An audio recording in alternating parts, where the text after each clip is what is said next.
What is going on, everybody? Grady here for another video, and today we're going to be taking a look at this. This is the Seiko SSC813, nicknamed the Seitona, and today we're going to find out if it's worth its nearly $700 price tag. So why don't we dive into it and take a look.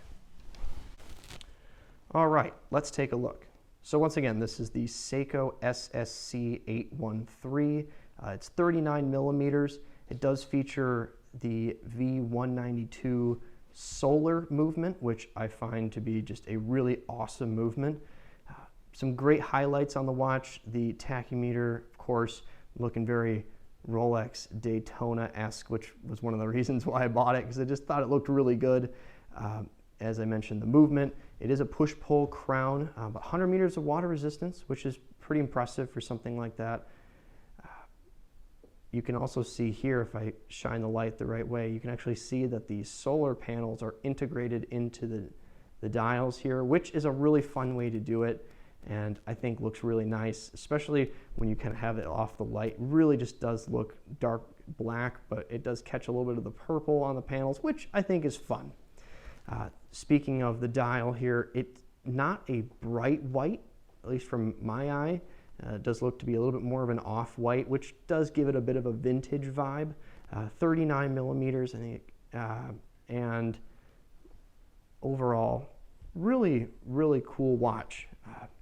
But it's not all great here. There are some things that I do want to point out, which I believe have been pointed out in countless other reviews, and that is the bracelet. Once again, this watch retails for $675, and the bracelet is fine. It's nothing to write home about. Brushed on the center, polished on the ends here. It's a push release, but it's just something that I'm not wowed by. I mean, I know that Seiko is known for this, and I was aware of it when I purchased it, but it was just one of the things that it is, once you kind of finally see it, you see that the finishing doesn't really line up. There's some fitment issues right here, and then it does have that kind of a bit of a rattly feel to it. It's not as bad as some people put it out to be, and maybe that's just because this one's a little more screwed together, but it was something that I do want to at least point out for those who are interested in this watch, that the bracelet isn't anything to write home about. It's not terrible, but it's not perfect either. Another little thing that I thought was interesting, but not a deal breaker, was the Illuminated Indices. There's only at the 3, 6, 9, and 12 with the illuminated hands, which is okay, but in a quick glance in the evening, it's a little tricky to tell exactly what time it is.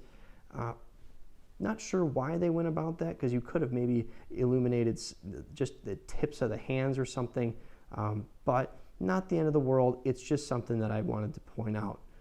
But some other highlights to the watch, once again, is that amazing contrast. That panda dial is really just super sharp.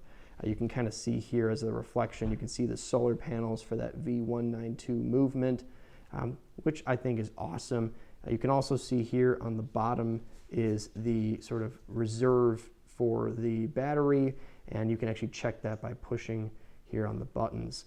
Buttons don't have tremendous feedback. Once again, it isn't not a mechanical movement, but it's not too bad either. I mean, you can notice when you press it, but it does not feel anything like the snappy mechanical movements that you would find in some of the higher end watches. But that's not why this watch exists. I mean, at the end of the day, it is priced at around $700, so it does have to cut some corners. It does have sapphire crystal anti-reflective coating, which just makes it tough.